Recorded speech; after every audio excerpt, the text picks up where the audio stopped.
instructors would take every opportunity to help you, or in this case, me, to reason it out and actually come up with the right answer. Gonzo, the Coast Guard Years, Boston, Episode 8, Lost Uniforms and the State Trooper Who Let Me Get Away. The rest of COMDAC School went like any other Coast Guard school I had gone to and any Coast Guard school that I would continue to go to. I totally sucked at it. It was a struggle to keep up with everyone else, although I eventually completed the class, well, just like everyone else. Thankfully, there was no grade or anything like that. It was basically pass or fail situation, or really it was pass or pass. And by that, I mean, if you got something wrong during one of the practical tests, the instructors would take every opportunity to help you, or in this case, me, to reason it out and actually come up with the right answer. To this day, I don't know if they went out of their way just to help me or not. It doesn't really matter.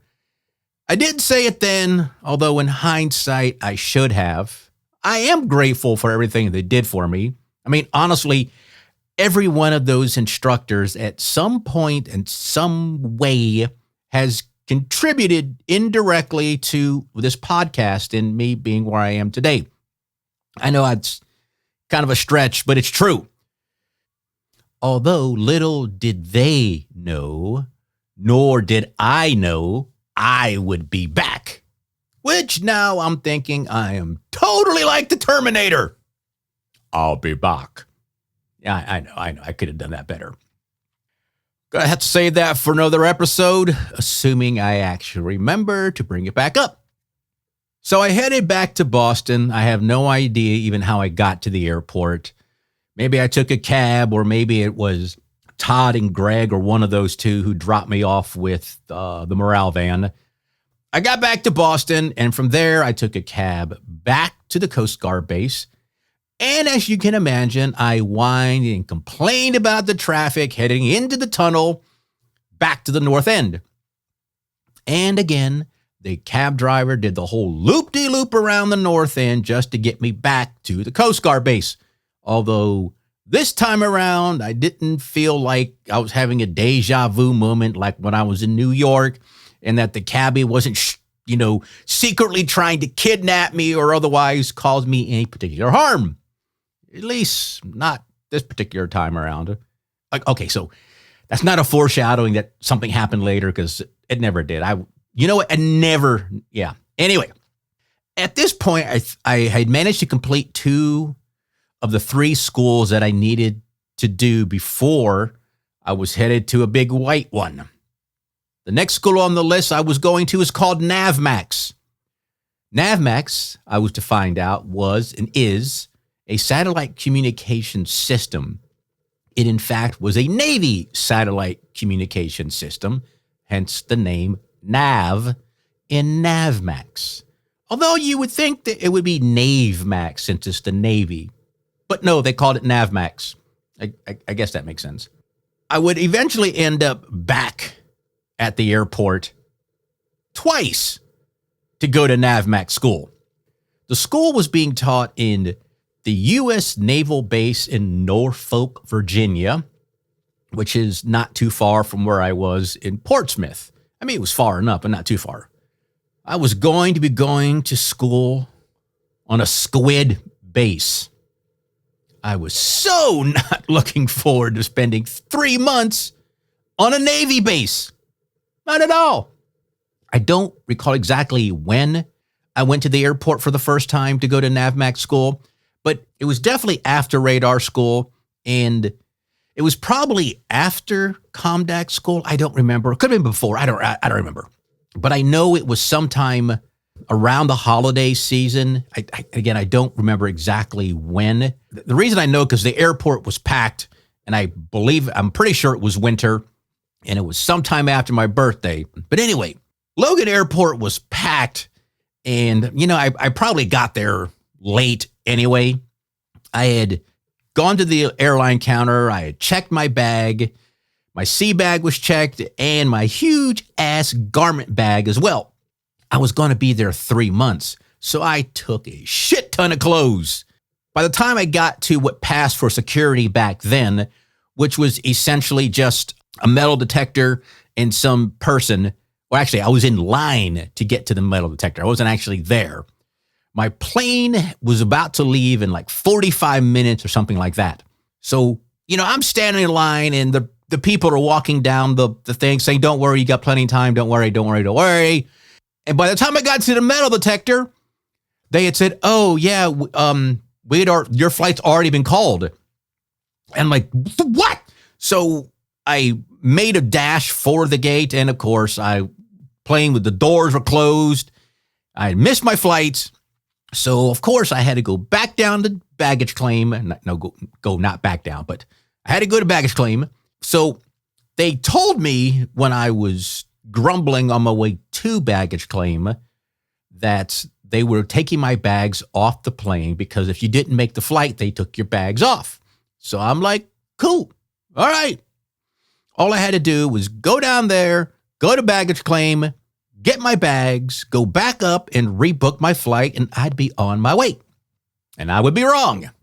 I had gone to the baggage claim office, and there was like a ton of people who were all in really great moods because, everyone enjoys losing their luggage.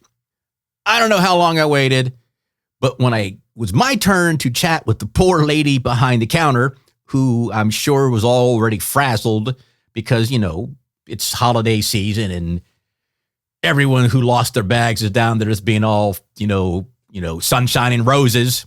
So to make this particularly riveting story short, one of my 2 bags made it off the plane. It just so happens that it was my C bag that they pulled off the plane and not my garment bag, which for me wasn't a total disaster. My C bag, which maybe you have forgotten, was this thing that looks like a ginormous green condom, although it would be like a natural looking condom if you were, like the Jolly Green Giant. Ho, ho, ho, Green Giant. Sorry, that's from a commercial from way back when. But anyway, my C bag didn't actually have any of my uniforms in it. It had mostly my civilian clothes because all my uniforms were on hangers and stuff in my garment bag, because that made sense to me because I didn't want my uniforms getting all wrinkled, or at least reduce the amount of wrinkles when I had eventually arrived in Norfolk, or that was the plan. Okay, so to get to the point, which clearly I've lost sight of, the lady behind the counter said that she assumed my bag was on a plane, just not sure which plane it was on. My garment bag, she said, did not make my original flight, and apparently there was some other rule or something that they were putting my bag on the next flight so it could get to its final destination. So they put my garment bag on another flight that was supposed to be going to Norfolk, but she didn't know when it would make it. And just in case you're wondering what happened to the rule to pull off the bags if the passenger didn't make the flight, yeah, I had to ask myself the same question. So NAVMACs was supposed to start the next day, and I couldn't just show up without uniforms. I gave the lady all my information, grabbed my sea bag, and headed back to the Coast Guard base. I didn't know what to do at this point. Everyone was expecting me to be in Norfolk, Virginia, at the Navy base. It was Sunday, and there wasn't anything that I could really do until Monday. I did have a bit of an issue. I only had 1 spare uniform, and it was my standard working blues. My dress blues, which I assumed I needed to wear to class in Norfolk, was somewhere between Boston and who knows? I don't know. So Monday morning, I went back to EMD and spoke to one of the chiefs, who quickly pawned me off to one of the base administration people. Man, I was hoping to avoid having to talk to them, but that's where I ended up. I wasn't even sure who I was supposed to talk to, but eventually I well, I didn't figure it out. Someone told me that I needed to go talk to the base executive officer, which we also call the XO. Man, OMG, she was so mean. Although, to be fair, I think she was accustomed to dealing with real slackers who seemed to be fucking everywhere on that base, and she just naturally assumed that I was one of those slackers too. Not so sure I could blame her, given exactly why I was there. I explained what happened, and apparently someone had already reached out to the base, or they had called or something, because I wasn't there. And they said if I arrived there that night and showed up for class on Tuesday, that I could still attend class and wouldn't be too far behind. I explained that I didn't have any uniforms, and what was I going to do? The XO wasn't so sure that I wasn't trying to get out of school. And okay, so I didn't want to go to school, but I wasn't actually trying to get out. Okay, take that back. When I realized the situation I was in, I was doing everything I could to delay going to school. So, all right, so she did have me on that. I just never admitted to it. But while I was there, I also found out that I could take out a loan from the Coast Guard to pay for all of my uniforms, or to pay to get new uniforms. And because I didn't want to come out of my own pocket just in case, they showed back up again.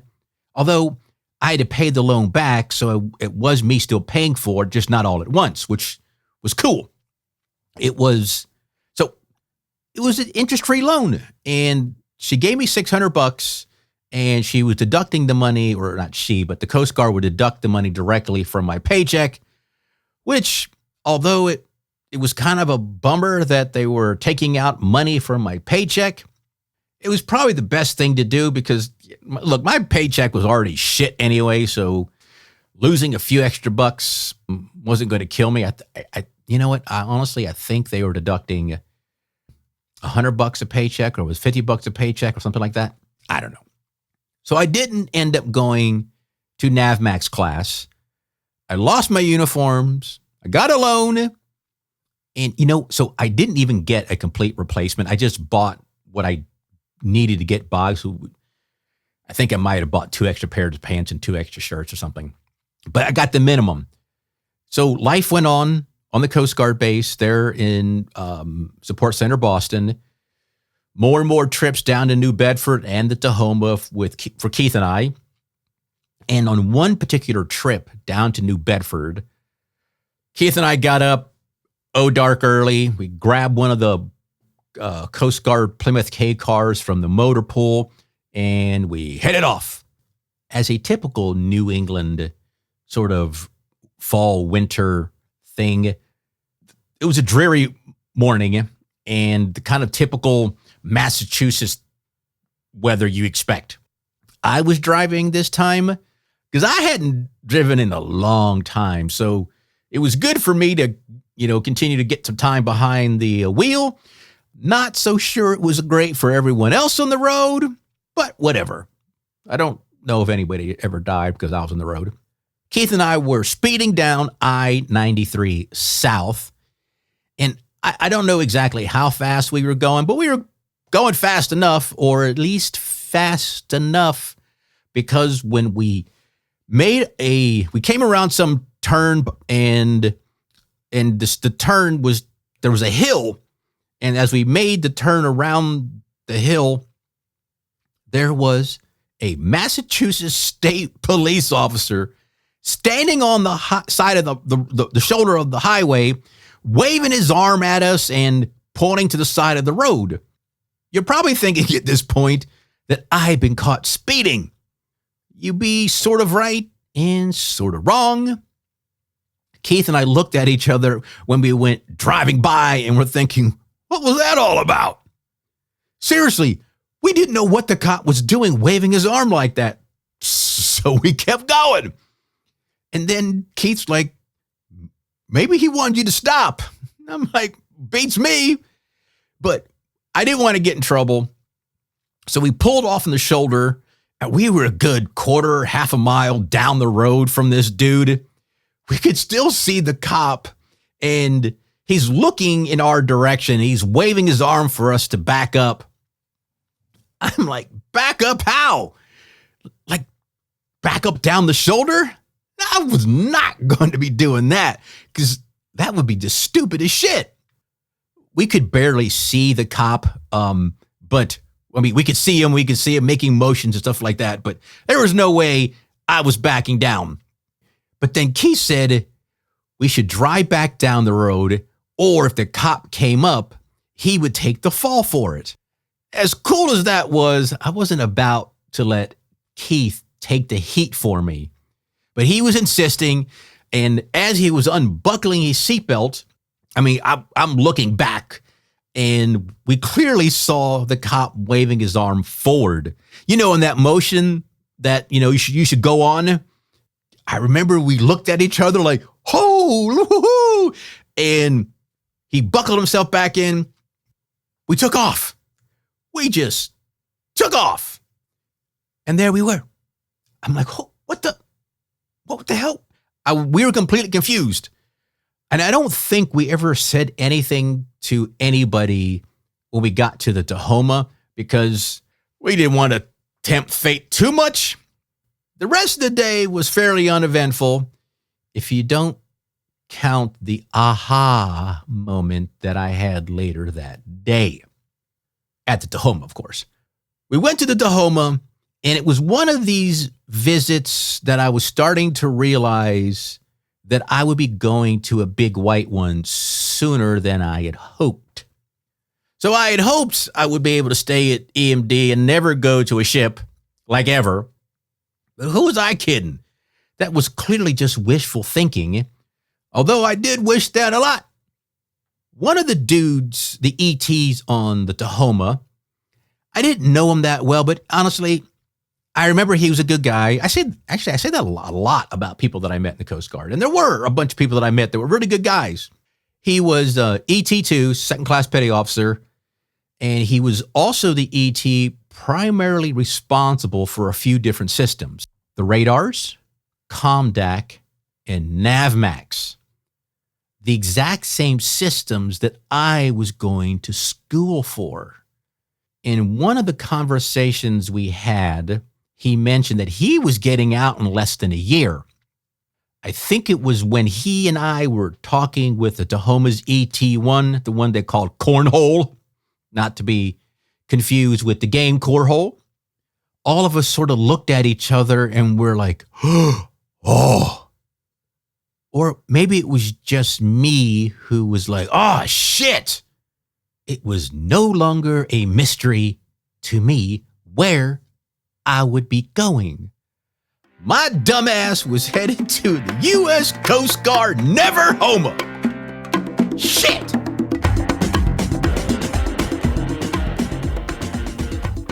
You've been listening to Gonzo the Coast Guard Years, written and produced by Tim Gonzalez, and I'm Nicholas Gonzalez, the voice guy. This episode was produced by Mislaid Productions. Now, where did I put that thing?